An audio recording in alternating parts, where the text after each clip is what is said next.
부산일보 기사고요.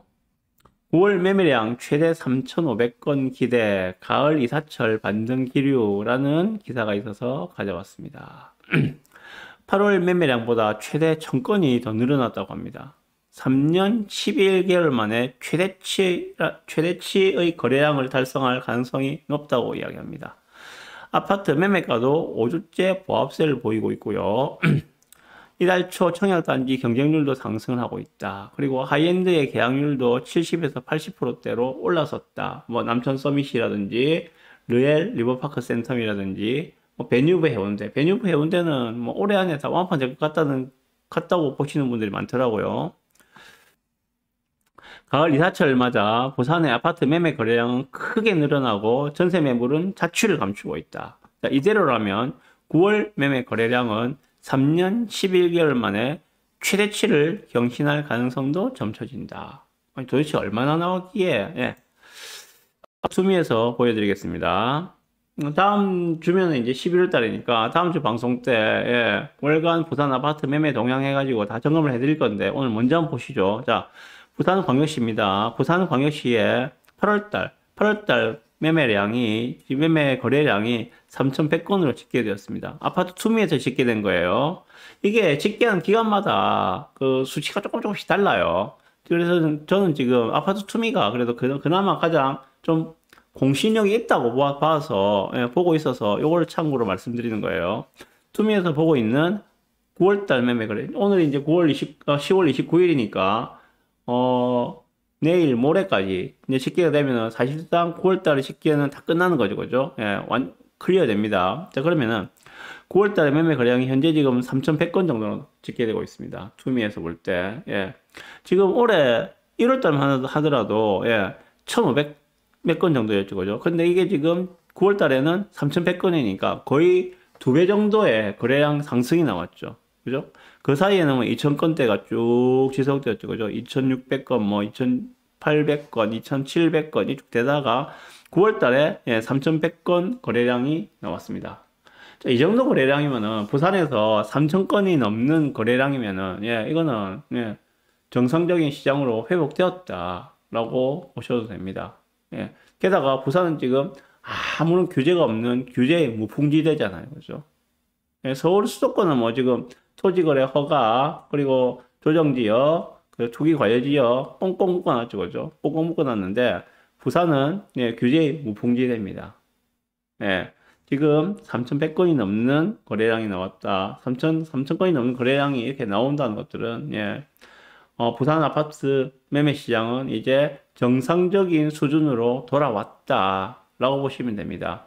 여기에 뭐 소위 말하는 불장 분위기를 느끼시려면은 어느 정도 수준이 돼야 되는가?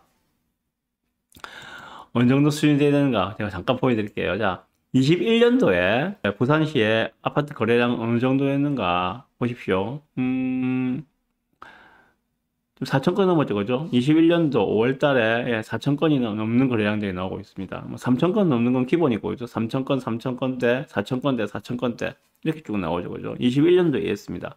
20년도에는 어땠는가? 2020년도에는 이때가 제일 뜨거웠죠, 그죠? 2020년도 6월 달에는 8,000건이 넘는 거래가 나왔죠. 8,000건, 8,000건, 4,000건, 5,000건. 10월 달에 2020년도 10월 달에는 그냥 만 건의 거래량이 나왔습니다. 예, 이 정도가 불장이에요. 이 정도 거래량이 나오면 불장이라고 할 수 있습니다. 부산 같은 경우에는 통상적으로 거래량 3,000건이 넘으면은, 이제 정상적인 시장으로 돌아갔다. 이렇게 이야기하고요. 4,000건, 5,000건이 넘는 거래가 나오면은 불장이다. 라고 보시면 됩니다.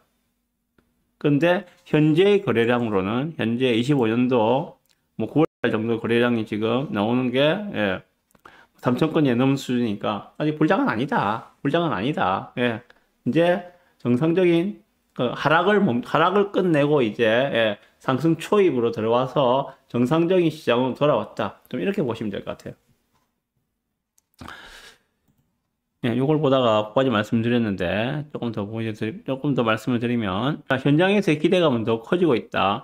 서울 한강 벨트를 중심으로 집값이 폭등세를 보이자 정부는 부동산 규제 대책을 내놨죠, 그죠? 그래서 서울이 세금이나 대출 규제로 묶이면 풍선 효과로 지방 부동산, 특히 제2의 도시인 부산이 가장 먼저 수혜를 받을 수 있다는 기대 심리가 작용하고 있다라고 이야기하고 있습니다. 이거는 그 앞쪽 기사고요.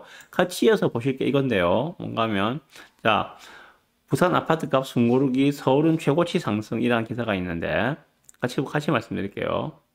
자, 3년 4개월간의 하락세를 끊어냈던 부산 집값이 일주일 만에 보합으로 돌아서면 숨고르기에 들어갔다. 서울을 강력하게 규제하는 10.15 부동산 대책 여파가 제대로 반영되지 않은 통계라 여전히 상승할 여지가 충분하다는 분석이다. 라고 이야기하고 있습니다. 지금 집값 상승세를 견인하던 수영구와 해운대구, 동래구, 연제구 등은 전주 대비 매매 가격이 올랐다고 합니다. 예. 조금 밑에 보시면은 지역 부동산 시장은 10.15 부동산 대책 발표로 인한 풍선 효과를 기대한다. 정부는 지난 15일 서울 전역과 경기도 12개 지역을 규제지역과 토지거래 허가구역으로 묶는 초강력 부동산 규제 대책을 발표했다. 맞죠? 서울에서 마땅한 투자처를 찾지 못한 자본이 지역으로 이동할 수 있다는 기대가 있다. 라고 이야기하고 있습니다. 그래서 부산의 전세값은 전주 대비 0.06% 오르면서 상승세를 계속 이어가고 있다. 전세 시장은 지금 계속 오르고 있는 중이다라고 이야기하고 있습니다. 강정규 교수님은 10.15 부동산 대책에 따른 파급 효과가 본격적으로 통계에 반영되면 해운대, 수영구 등 상급지를 중심으로 부산의 집값 상승세가 거세질 가능성이 있다고 말씀하셨다고 합니다. 네, 강정규 교수가 그렇게 이야기했답니다. 이 부분에 대해서 제 말씀을 좀 드려보겠습니다. 제 의견을 이야기할게요.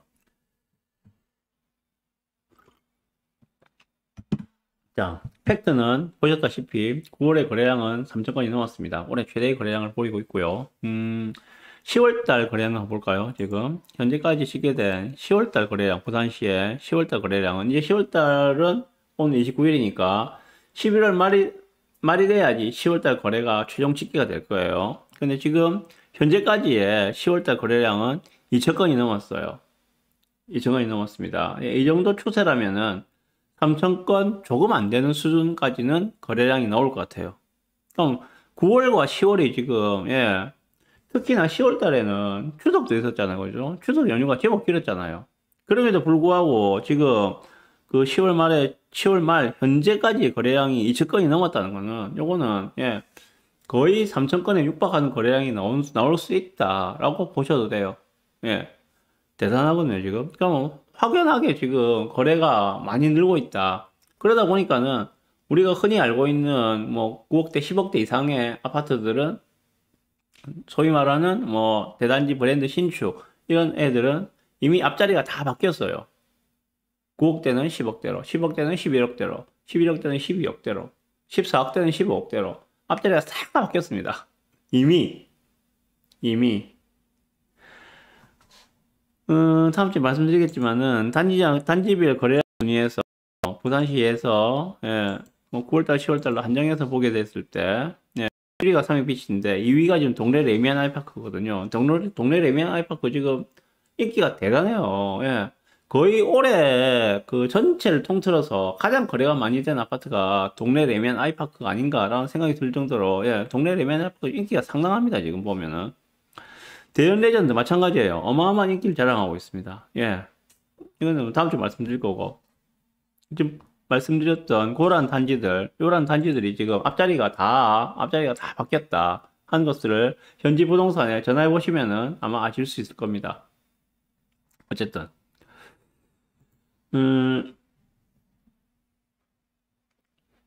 자 그러면은 여기서 볼 수 있는 이런 거래량들을 보고 우리가 알 수 있는 건 어떤 건가?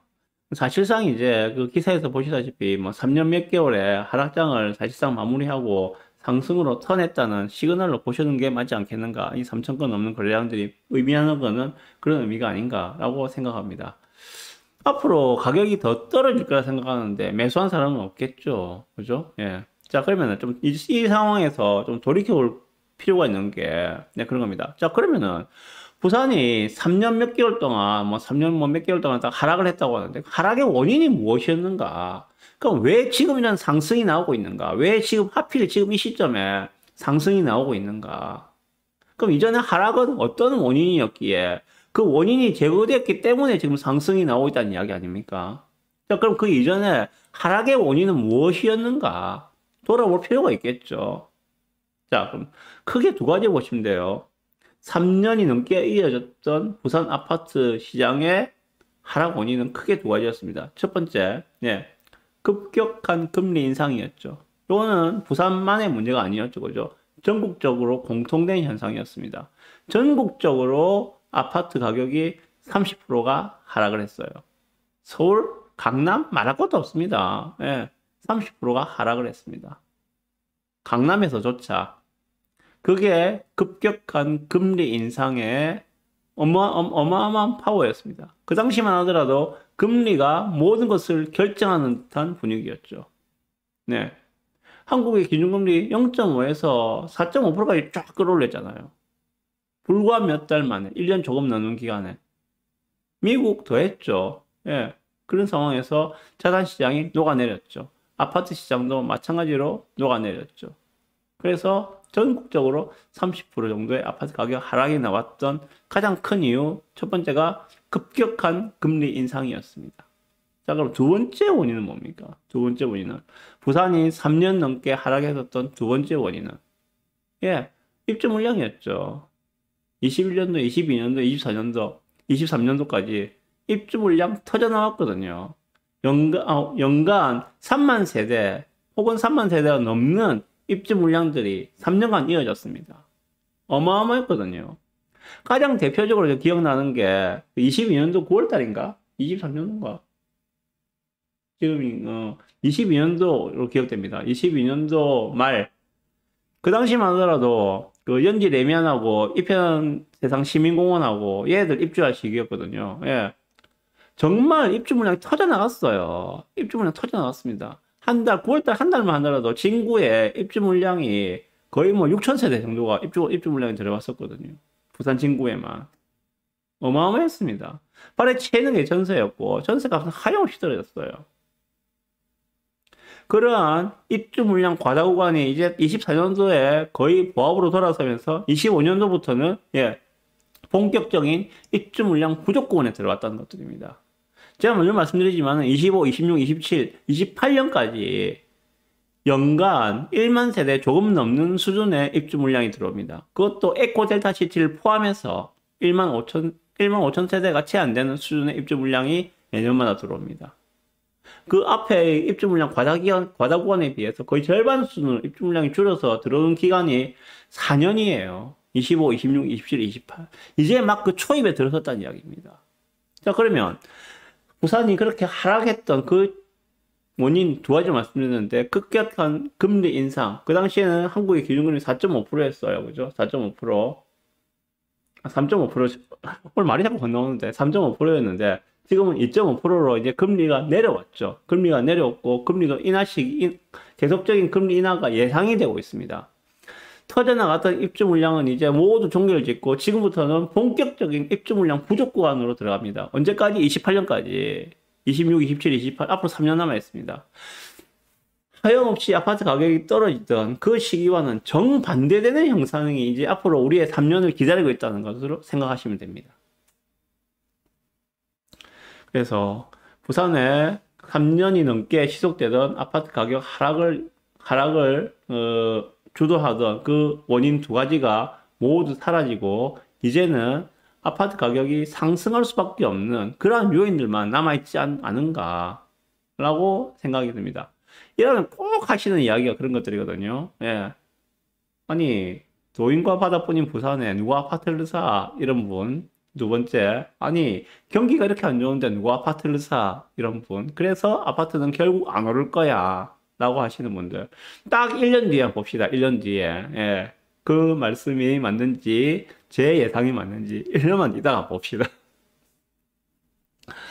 어쨌거나, 이전에 3년이 넘는 부산 아파트 하락을 주도하던 원인들이 이제는 다 사라지고 소멸하고, 이제 아파트 가격 상승이 예상되는 그 완전 초입에 서 있기 때문에 아직까지도 내 집 마련이 안 되신 분이라면은 정말 지금은 서두르셔야 된다. 아까도 말씀드렸지만 우리가 소위 말하는 9억대, 10억대 아파트들은 이상의 아파트들은 앞자리가 다 바뀌었어요. 그래서 내가 지금 보고 있는 게, 뭐 10억대 이상의 아파트라면은, 예, 조금 지각비를 내고서라도 지금이라도 들어가셔야 될 것 같고요. 내가 현재 보고 있는 게 뭐 7억대 정도. 거의 소위 뭐 중급지나 준신축 정도가 되겠죠. 예, 그런 애들 보고 있으시다면은, 빨리 서두르셔라. 빨리 서두르셔라. 예. 지치하면은 거기도 지각비를 좀 많이 내셔야 할 것 같다. 라고 생각을 해봅니다. 자, 그래서 오늘 요 기사를 보고 말씀을 드렸는데요. 요거죠. 요거를 보고 말씀드렸는데요. 지금 거래량이, 이 기사에서는 지금 뭐 최대 3,500건까지라고 이야기하고 있는데, 통계를 내는 기관마다 수치가 다르기 때문에 제가 보고 있는 아파트 투미에서 보고 말씀드렸습니다. 예. 이 수치를 보시고도 부산에 반등이 안 왔어요. 뭐, 이렇게 하신다면은, 뭐, 전 할 말이 없습니다. 어쨌거나 조금 서둘러서 의사결정을 하시기를 적극 권해드립니다. 그리고 이거는 이제 뭐 편집할 때 뺄지 안 뺄지 모르겠지만은, 네. 저 같은 경우에는 제가 이제 사무실에 출근을 해서, 지금은 제가 여기에 백만불 TV 운영자로서 말씀을 드리는 거지만은, 아침이 되면 여기에 태양부동산 소장으로서 이제 신분이 바뀌죠, 그죠? 예. 하루에 최근 들어서 여행 갔다 오고 나서 하루에 보통 3건 이상의 문의 전화를 받습니다. 3건, 많게는 5건 정도 문의를 받아요. 제법 많이 받고 있거든요. 시장이 안 좋을 때는 보면 하루에 뭐 한 2건 정도, 시장이 아무리 안 좋아도 하루에 1건 이상의 문의 전화는 꼭 받거든요. 받고 상담을 해드리고 하는데, 최근에 많이 바빠요. 정말 많이 바쁩니다. 문의 전화가, 예, 하루에 뭐 4건, 5건 정도까지 문의가 계속 들어옵니다. 저는 주로 또 재개발을 많이 하잖아요. 그죠? 재개발을 하기 때문에 그 실물 아파트에서 이제 그 부동산을 하시는 그런 소장님들은 요즘에 정말 바쁘실 거예요. 아마. 정말 많이 바쁘실 겁니다. 예. 현장 분위기가 그래요, 지금. 제가 그 뭡니까? 스위트홈 프로젝트에서 꼭 이제 제일 마지막 코너에 말씀드리자는 거죠. 스위트홈 프로젝트에서 말씀드리는 내 집 마련, 뭐 스위트홈 프로젝트에서 말씀드리는 그런 매물들. 그 제가 그 방송을 하고 나면은, 예, 요즘에는 거의 뭐 원샷 원킬입니다. 예, 거의 뭐 바로바로 계약으로 성사되는 그런 분위기예요. 예, 그렇습니다. 참조하세요. 네.